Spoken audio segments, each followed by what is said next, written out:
Lo primero es agradecer a Joaquín, no solo por el hecho de invitarme a presentar, sino por su interés en realizar este evento en el local del museo. Bueno, para nosotros es un privilegio acoger a los teatros de batalla, servir de sede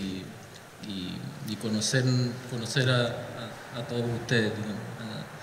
Ha sido una jornada muy intensa y muy agradable. Y también me gustaría agradecer a Aymara, que es parte del equipo, mi compañera y autora de las imágenes que están viendo. La presentación está articulada tanto en los videos, que son parte del trabajo en terreno que nosotros realizamos en torno al levantamiento de esqueletos de grandes cetáceos, y lo que les voy a leer son parte de los insumos que nos sirvieron para un proyecto que nos adjudicamos, que vamos a estar trabajando durante el 2018 y 2019, que tiene que ver con el levantamiento arqueológico de la planta ballenera de Bahía Águila, a 80 kilómetros al sur de Punta Arenas, para estructurar una museografía en el Faro San Isidro, que está muy cercano a ese sector. Voy a partir con una cita de Darwin. Cada hombre llevaba una pieza cuadrada de ballena pútrida, con un orificio en el medio a través del que sacaban sus cabezas, como los gauchos lo hacen con sus ponchos o mantas. Tan pronto la grasa era llevada a una choza, un anciano la cortaba en delgadas rebanadas y, murmurando sobre ellas, las freía por un minuto y las distribuía entre el hambriento grupo, que mantenía un profundo silencio. Cada vez que una ballena era arrojada a la playa, los nativos enterraban grandes trozos de ella en la arena como un recurso en tiempos de hambruna. En el procesamiento de ballenas varadas en las costas de la Patagonia Occidental, a propósito de un grabado a mediados del siglo XIX de trabajo de Daniel Quirós, Gastón Carreño y Paula de la Fuente, publicado en Magallania en el 2016, leemos el siguiente comienzo en alusión a las referencias de la imagen reproducida que motiva dicha publicación, que es sobre la cita de Darwin. El encuentro con una ballena varada pudo ocurrir desde que los grupos humanos comenzaron hace varias decenas de miles de años a vivir cerca de las costas. Una ballena muerta era un golpe de suerte, proporcionaba generosas reservas de comida y grasa, tendones para coser ropa y elaborar líneas de pesca, y huesos para hacer casas, muebles, herramientas, armas y botes. Para los canoeros del extremo suramericano, la varazón de una ballena era un gran regalo de la naturaleza. Las ballenas son repetidamente mencionadas en la literatura temprana como un suministro de grandes cantidades de comida y grasa y como fuente importante de materias primas para las poblaciones fuego-patagónicas. La noticia de la presencia de una ballena en algún punto de la costa hacía que se viajara desde lugares muy lejanos para compartir todos sus productos. Con un solo ejemplar se abastece a muchas familias durante varias semanas. Su carne y aceite, huesos y tendones, barbas y dientes tienen un útil y variado aprovechamiento. Para los diferentes grupos que habitan los archipiélagos australes, la varadura de una ballena era el pretexto de fiestas y danzas.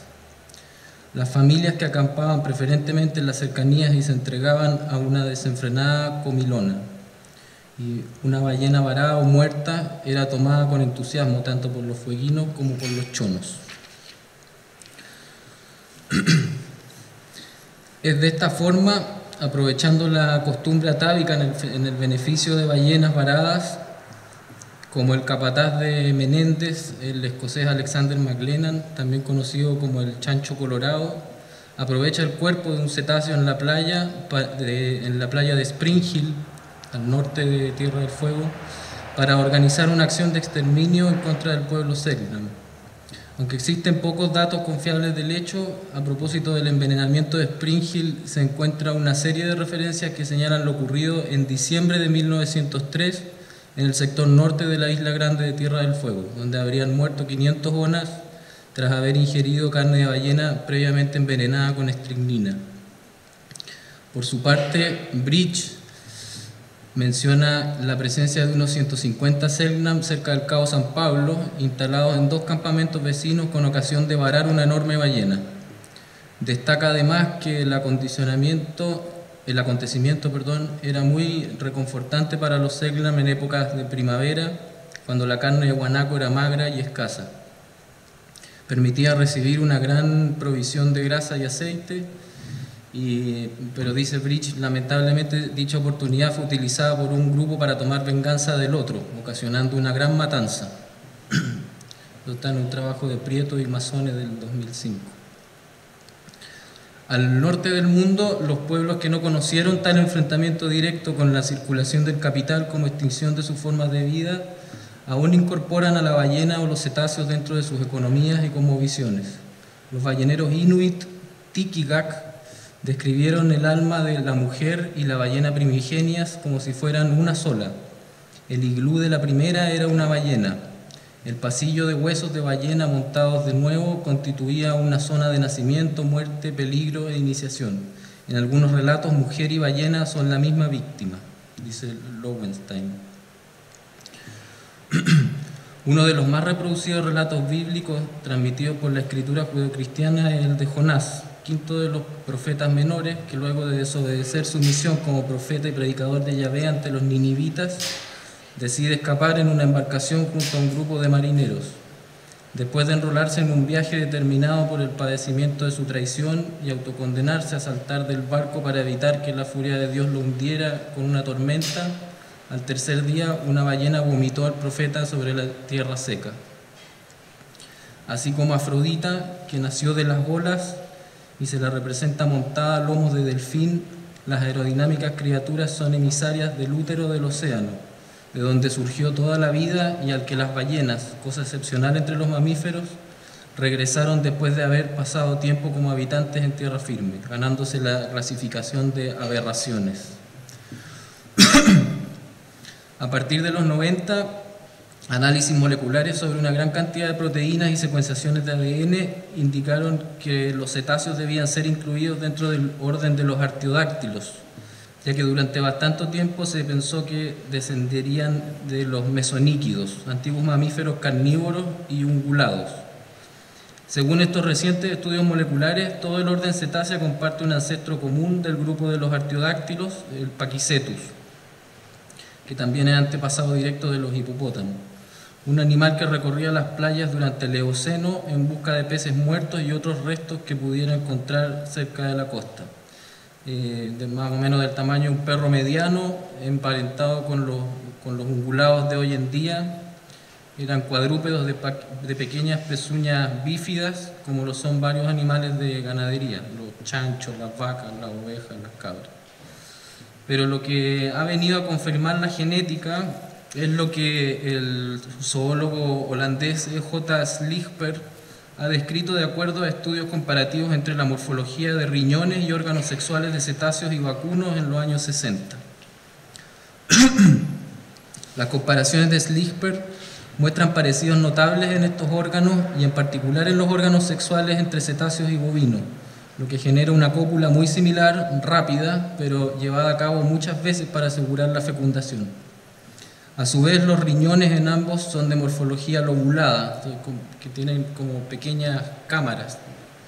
encontrándose adosados a la musculatura dorsal que forma el techo de la cavidad abdominal, independientes del resto de los órganos abdominales por medio de una cápsula de naturaleza cerosa.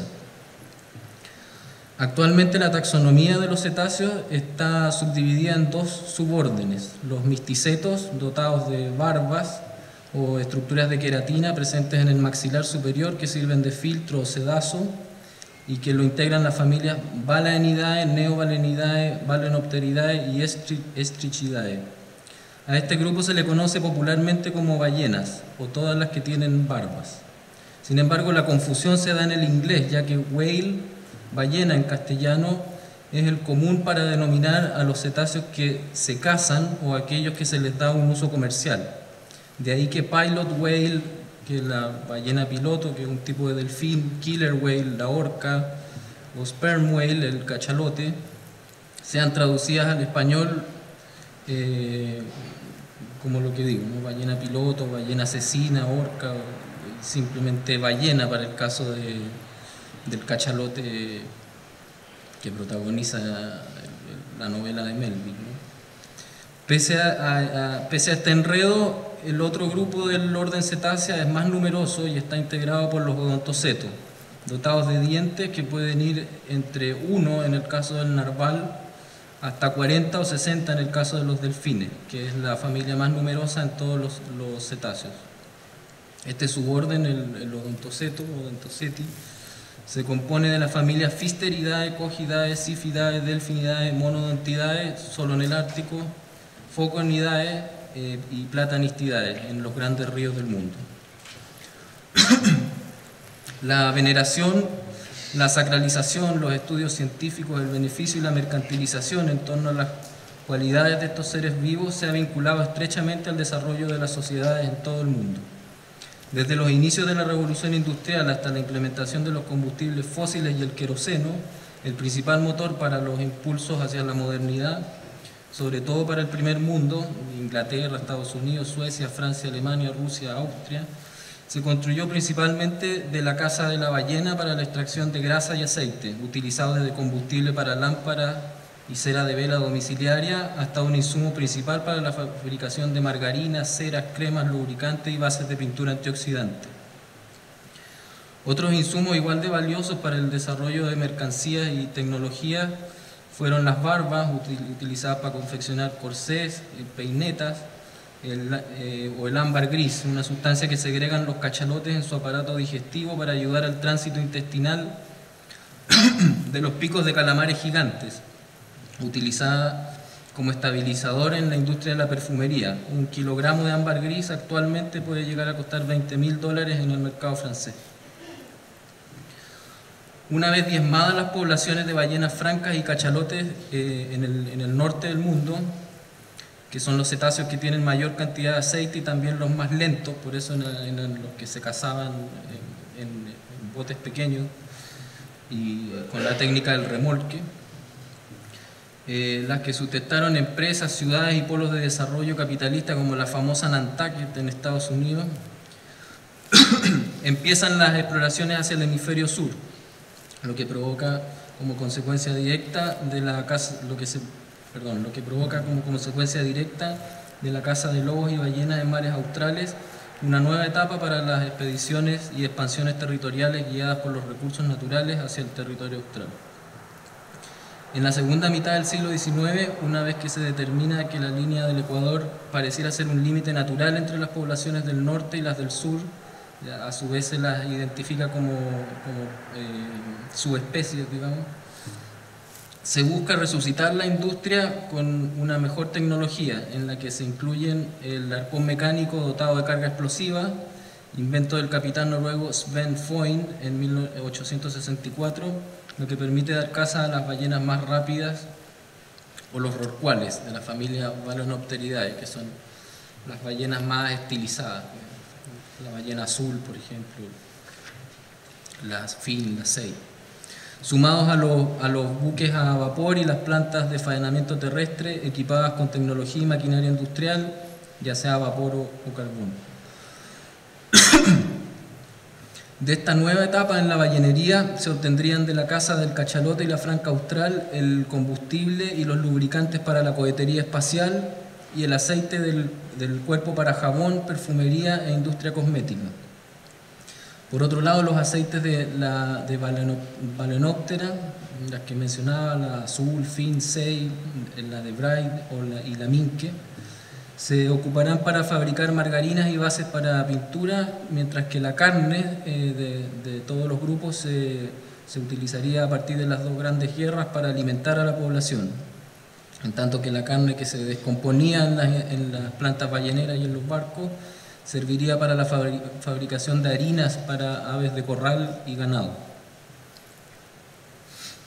Chile, dadas sus características geográficas esencialmente costeras, de cara al Océano Pacífico de conexión atlántica por el Estrecho de Magallanes y próximo al continente antártico por el sur,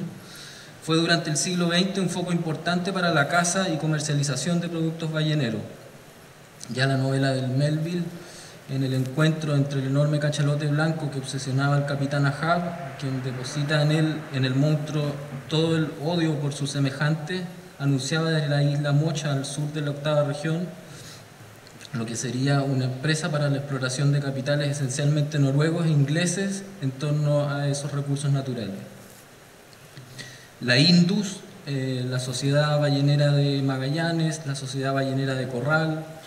la empresa ballenera Macaya, esta última pionera en la caza de ballenas utilizando el método antiguo de cacería en chalupa y remolque hasta la década del 30, y la última en operar dentro de los mares chilenos hasta principios de los 80, de forma prácticamente clandestina, son parte importante de la historia económica, la memoria y la identidad cultural chilena, hoy prácticamente desaparecida de los circuitos que otorgan valor a través del patrimonio, es decir, la investigación, salvaguardia y puesta en valor de la memoria material e inmaterial de ciertos lugares de interés cultural. Pareciera que el pasado ballenero chileno se borró de un plumazo y nadie tuvo interés alguno por conservarlo. Sin embargo, las aspiraciones territoriales chilenas hacia el territorio antártico, por ejemplo, son causa directa, o más bien indirecta, de la explotación ballenera. Así grafica el oficial en retiro de la Marina chilena Enrique Cordobés Madariaga en la década del 40 el derecho soberano del territorio antártico nacional que emanara de la gesta ballenera, por el cual, dice Cordobés, por el cual Chile ha pagado tributo con la sangre de muchos de sus hombres de mar, esos diestros cazadores de focas, ballenas y otras especies marinas que han aventurado sus frágiles embarcaciones hacia las costas antárticas sin que jamás les arredrara el cruce del mar de Drake, ni los desorientaran los segadores blizzards que soplan a veces incesantes durante 15 o más días. Son legendarios actos de heroísmo y sacrificios de tantos y tantos hombres de mar de nuestras aguas australes que han buscado aventuras, nombre y riqueza, adentrándose en el propio continente antártico sin más instrumental que su propio empuje, jugándose la vida a cada instante sin que lograra detenerlos el hielo sobre el mar, que a veces hace inaccesibles las costas por espacios de 80 y más kilómetros, ni los témpanos que se deslizan silenciosos, fantasmales en las sombras. De esta manera, la Sociedad Ballenera de Magallanes había contribuido sin proponérselo, y con tripulantes no precisamente integrados por chilenos, sino noruegos, suecos, ingleses y norteamericanos, a marcar soberanía en tierras antárticas en nombre de Chile. Quizás sea el epígrafe en el monolito del capitán Andresen, quien muriera en horribles condiciones, alcoholizado y en la más absoluta pobreza en la ciudad de Punta Arenas en el 40, luego de perderlo todo por su obstinación a lanzarse una vez más tras las ballenas de los mares australes en la década del 30, lo que mejor sintetice la visión heroica que ha quedado en el imaginario sobre los hombres de la Sociedad Ballenera de Magallanes. Dice el monolito: al capitán Adolfo Andresen, que hizo flamear en la isla Decepción la bandera chilena en señal de soberanía, afianzando los derechos de Chile a la Antártica, prolongación histórica y geográfica de la República. Honor a su memoria. Punta Arenas, 1 de noviembre de 1949. Localizada a unos pocos kilómetros del Cabo San Isidro, a 30 millas al sur de Punta Arenas, se sitúa Bahía Águila, lugar que sirvió de planta terrestre en la cual se erigieron importantes instalaciones destinadas al faenamiento y extracción industrial de grasa, aceite, barbas y huesos de ballena. Las actividades de Bahía Águila como planta ballenera para el procesamiento de animales cazados en los canales patagónicos fueron iniciadas por la Compañía Ballenera de Magallanes en comandía de la Sociedad Ballenera De Bruyn, Andresen y Cia, funcionando ininterrumpidamente entre los años 1905 hasta 1916, año en que son liquidados y rematados todos sus bienes debido a la crisis de la explotación ballenera, consecuencia directa de la Primera Guerra Mundial. Durante este tiempo, la empresa utilizaría, además de su planta terrestre, 9 buques cazadores a vapor, 2 buques factoría, también a vapor, y 2 buques utilizados como pontones, que quiere decir para depósito de carbón y aceite. Bahía Águila fue condicionada con caldera, herrería, tonelería, cocina, varios edificios para fábrica y alojamiento de trabajadores. Completaba el paisaje un varadero destinado a que los barcos pudieran, mediante cabrestantes, bajar las ballenas cazadas a tierra. Cabe mencionar que en este primer intento por desarrollar seriamente la cacería de la ballena, el capitán noruego nacionalizado chileno Adolphus Andresen exploró el estrecho de Magallanes, así como mares cercanos a su desembocadura, tanto por el Atlántico como por el Pacífico. La iniciativa del Andresen y sus socios fue del todo exitosa, de tal modo que decidieron disolver la recién iniciada sociedad y buscar nuevos capitales que pudieran apoyar el proyecto, que a todas luces se veía muy rentable, de manera de emprender la actividad ballenera desde una base mucho más sólida. De esta manera fue como surgió la Sociedad Ballenera de Magallanes, autorizada por decreto supremo el 7 de julio de 1906. Fue el mismo Andresen quien tuvo la visión económica para advertir el gran porvenir de la sociedad. Mauricio Brown, presidente y accionista, narró en sus memorias que si bien las ballenas estaban presentes en su imaginario a través de Moby Dick y los relatos que escuchaba en su calidad de cónsul provenientes de los balleneros norteamericanos que de cuando en cuando recalaban en Punta Arenas, fue Andresen quien logró interesarlo en la empresa de cacería que hasta ese momento no le había parecido digna de explorar. Finalmente, la lista de accionistas contemplaba nombres como el de José Menéndez Betti, hijo de José Menéndez, e instituciones como el Banco Anglo-Sudamericano. Fueron Mauricio Brown y José Menéndez quienes apostaron el grueso del capital inicial de la sociedad, que consistió en 100.000 pesos. En suma, los dos grandes grupos económicos que conformaron lo que Mateo Martinich llama el oligopolio económico magallánico de la época, esto es los Brown Hamburger y los Menéndez Betti, participaban decididamente de la Sociedad Ballenera de Magallanes. La prensa regional registra el 26 de octubre de 1905 como la fecha de la primera captura realizada en los canales magallánicos. De San Isidro se comunicó ayer que el almirante Montt efectuó la pesca de 2 ballenas en los canales, las que han sido varadas en un lugar conveniente próximo al establecimiento construido para su beneficio. El 16 de noviembre de 1905 el buque completa su primera docena de ballenas cazadas en los canales magallánicos y durante la primera quincena de diciembre se envían en el vapor Victoria a una casa comercial en Valparaíso los primeros 60 barriles de aceite de ballena elaborados en la planta terrestre de Bahía Águila. En marzo de 1906 el reportero inglés H.A. Broom visita la planta de Bahía Águila y entrega a la prensa local un breve relato sobre el mundo de la cacería de ballenas en los canales patagónicos. Dice Broom: 40 millas al oeste de Punta Arenas, bajo el cabo Froward y cerca del faro San Isidro, se encuentra una pequeña bahía sin litoral,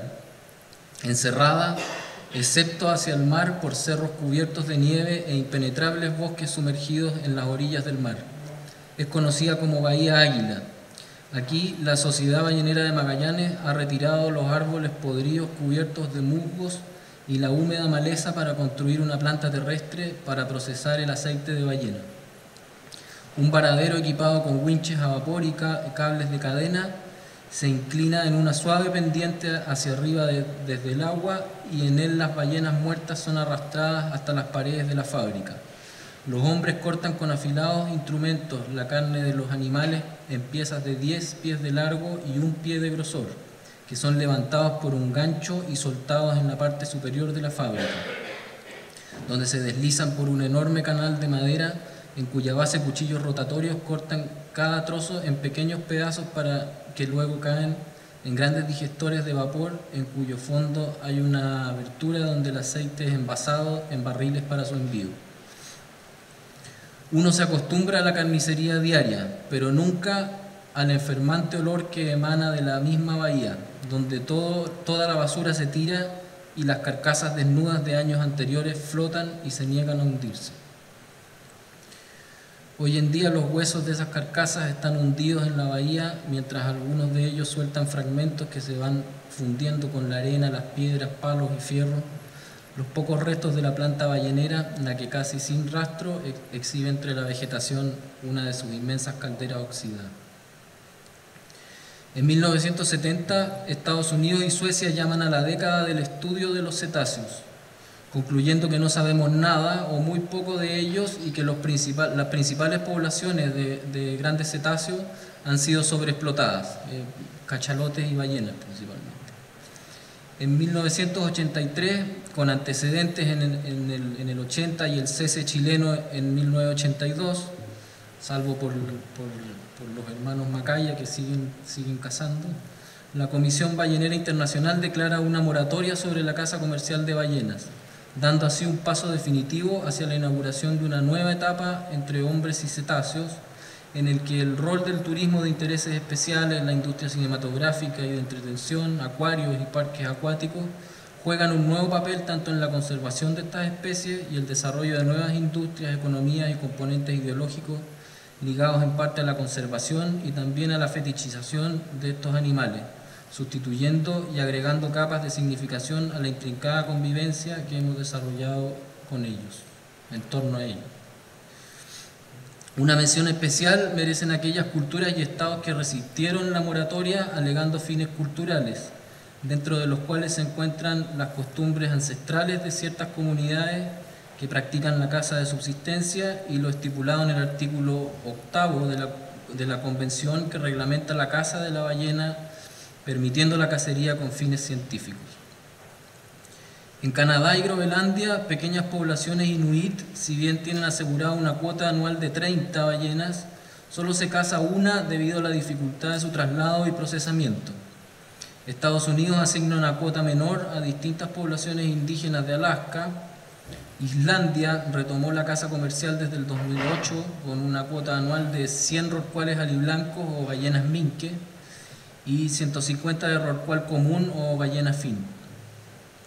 En las Islas Faroe, alrededor de 950 calderones de aleta larga son cazados cada año en una actividad regulada por las autoridades locales y no por la Comisión Ballenera Internacional. Es un rito de iniciación de los jóvenes y además se aprovecha de tener carne, o sea, grasa principalmente para todo el año. Y está el caso de Japón, que ha desarrollado la llamada cacería científica, catalogada por varios países como una cacería comercial encubierta. También existe la caza anual de delfines en Taiji, Japón, en la que cientos son capturados para la industria del entretenimiento y otros son destinados al consumo humano. Si se fijan, hay atunes ahora que dice Dolphin Free. En el 2014, la lata de atún. En el 2014, la Corte Internacional de Justicia vetó la caza de ballenas por parte de ese país. Noruega realiza cacería comercial de ballena minke con cuotas anuales en torno a 999 capturas, de las que en un 90% son hembras preñadas. Rusia, actualmente en la región de Chukotka, da caza a la ballena gris con permiso vigente de 3 a 5 individuos anuales. San Vicente y las Granadinas, en la isla de Bequia, cuenta con un permiso de la Comisión Ballenera Internacional que autoriza una cuota anual de 4 yubartas o ballenas jorobadas, que son las ballenas como más carismáticas que saltan y son muy apreciadas en el turismo. Los productos obtenidos de la industria ballenera actualmente son el aceite para iluminación y alimentación, el espermaceti para cosméticos, lápices labiales y lápices grasos, el ámbar gris como fijador de perfume, las glándulas endocrinas y el hígado para productos farmacéuticos, hormonas y vitamina A, y la carne, que representa el 1,7% de la carne consumida en Japón. Hemos empezado a dibujar una era en que entendemos la naturaleza como parte del gran basural que es la acumulación histórica, aunque la naturalia vista como recurso ya es un cuento muy antiguo. El desastre socioecológico experimentado hace solo 2 años en la 10ª región, en el archipiélago de Chiloé, tuvo alcances que aún no han sido cuantificados, repercusiones de las que quizás jamás tendremos respuestas concretas que puedan incidir en algún tipo de política. Lo que está claro es que los animales, como todos los otros reinos, son indicadores del avance cultural sobre la Tierra, de los excesos de la explotación y de lo irracional del control tecnológico sobre los factores y componentes bióticos. Países enteros hoy son declarados como áreas de sacrificio. En el 2015, en el Golfo de Penas, más de 300 ballenas 6, la Balaenoptera borealis, que es la que pueden ver aquí a la salida del esqueleto, a la salida del galpón, fueron detectadas muertas y en avanzada descomposición, registradas en un sobrevuelo pagado por la National Geographic, lo que concluyó como el varamiento más grande de ballenas que conoce la humanidad. Y lo conoce a medias, habría que agregar, ya que la burocracia chilena, los protocolos inexistentes, instituciones ineptas y peleas gremiales y personales entre los expertos, hizo que se perdiera el tiempo dejando muchas hipótesis y un trabajo científico publicado, pero bastante precario, ya que los datos ahí expuestos son a todas luces insuficientes para establecer las causas del masivo varamiento. 2 integrantes de nuestro equipo de trabajo, los biólogos marinos Gabriela Garrido y Benjamín Cáceres, fueron los encargados de realizar las necropsias en el lugar. Necropsia, esto es divertido, la investigación la lideraba la PDI. Contando con muy poco tiempo en una expedición dirigida por la Armada y la PDI, el fiscal Daisen era el líder de la investigación. Pudieron colectar muestras de 4 animales sobre un total de 337. Así detalla el investigador del Centro Regional Fundación SECUA, Jorge Acevedo, las conclusiones sobre lo ocurrido en junio del 2015. Aunque las causas de esas ballenas aún siguen siendo poco claras, dice el Acevedo, se constató que el varamiento informado en mayo no hubo intervenciones de terceros, es decir, humanas, y así la causa derivó a efectos letales de la marea roja. Esta pregunta sigue abierta y las autoridades con competencia en la materia muy poco han hecho para investigar cuál sería la real causa de muerte. Tampoco conocemos cuáles serían las implicaciones de esta mortalidad a la población de ballenas 6, que es la población del hemisferio sur, ya que nuevamente el Estado de Chile no financia estudios para conocer y conservar a estos grandes mamíferos, a pesar de que el país ha ratificado acuerdos internacionales sobre la materia.